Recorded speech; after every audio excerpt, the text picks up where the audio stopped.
The Ebola outbreak, which initiated in West Africa in 2014, has been the largest and most challenging in history. The impact on the health community, the economy, infrastructure and resources has impacted not only the region, but international communities. Many key observations and lessons have been shared, including the need for basic biosafety procedures.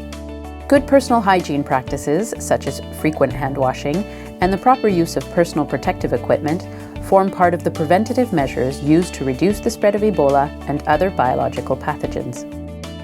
This training video is designed for law enforcement officers and will display, through the use of a glow-in-the-dark powder, why the proper donning and doffing of select personal protective equipment is important.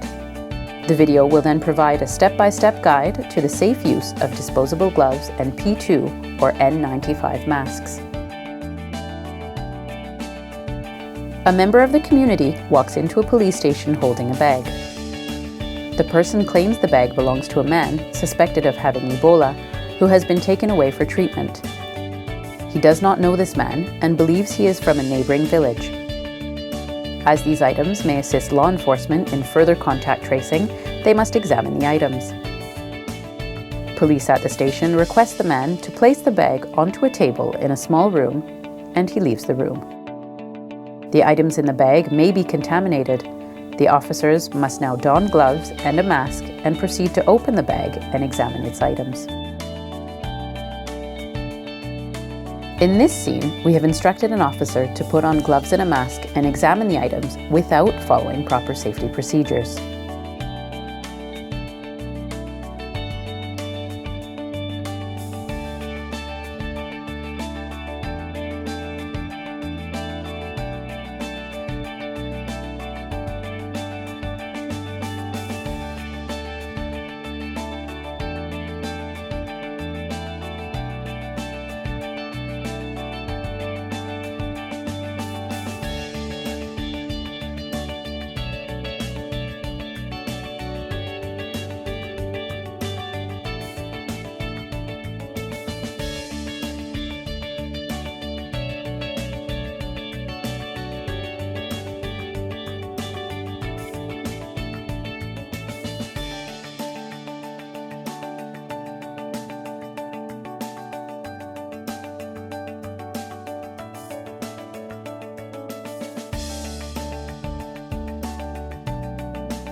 Here we can see the levels of contamination after the officer has exited the scene.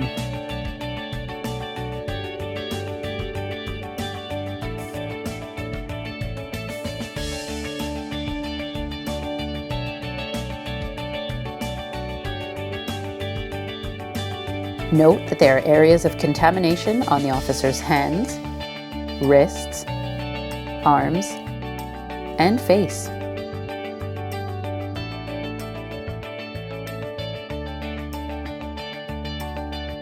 The officer will now remove the gloves in no particular way.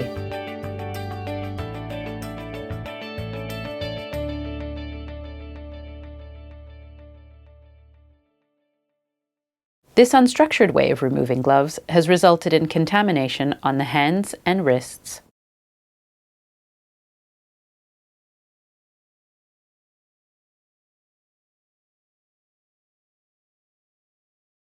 Is there a safer way to approach the scene?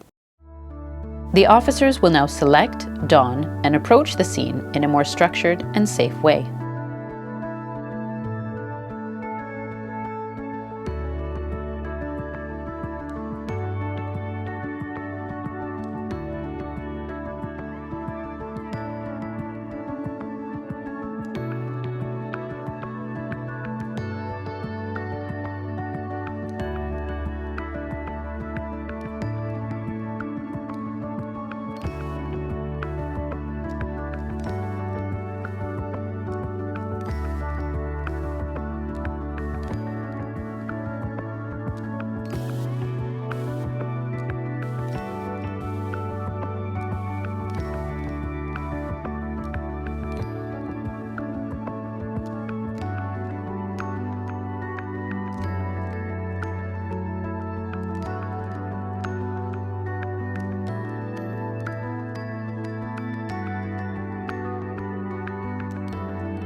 Here we see the officers approach the scene more slowly, opening and touching items carefully, minimizing the creation of aerosols and avoiding spread of the contamination.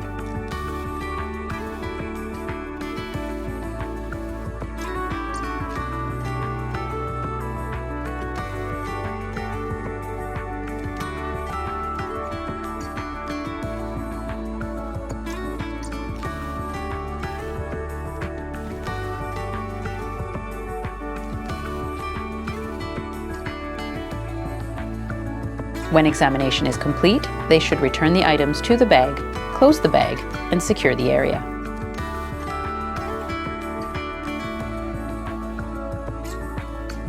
Again, we can compare the levels and areas of contamination between the three officers.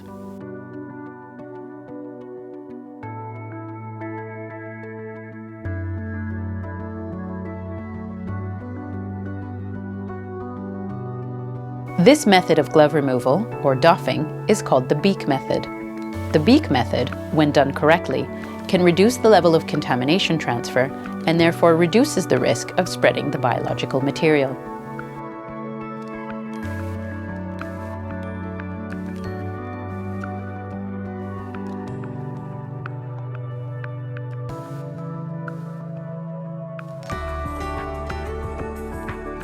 While the use of gloves and masks can reduce the spread of contamination, it cannot guarantee 100% protection.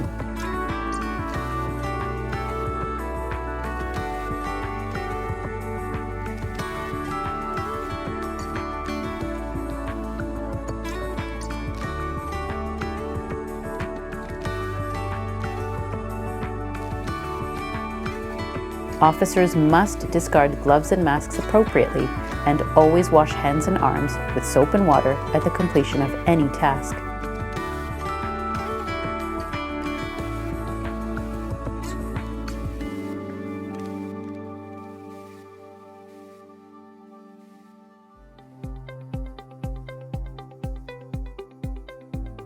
Ensure all jewelry has been removed from your hands.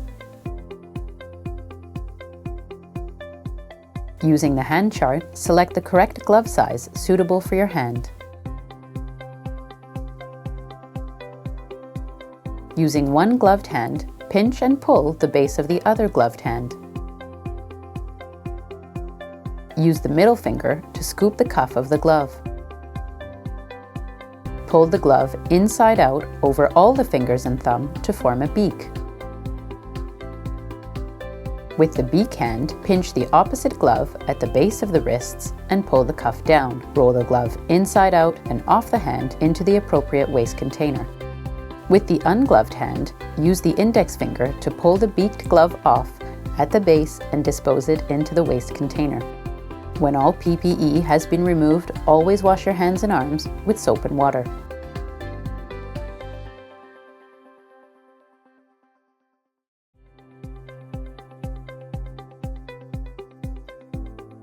Select the right size mask for your face. Hold the open respirator mask in your hands with the nose piece at your fingertips. Hold the respirator under your chin with the nose piece up. Take the bottom strap and extend it up over your head. Rest it at the bottom of your neck below your ears. Take the top strap and pull it over your head and rest it on the back of your head above your ears. Place your fingertips from both hands at the top of the metal nose clip, slide fingertips across and down, molding it to your nose. Place both hands over the respirator. Take a quick breath in to check whether the respirator has a good seal. Breathe out and check for any air leakage. If you feel air escaping, there is not a proper seal. Readjust the straps, nose piece, or position around the chin until a proper seal is achieved. If a proper seal cannot be achieved, ask for help or try a different sized mask. Do not touch the front of the mask when removing it, as it may be contaminated. To remove, pull the bottom strap over the back of the head, followed by the top strap, and discard mask into the appropriate waste container. Proceed to wash your hands and arms with soap and water.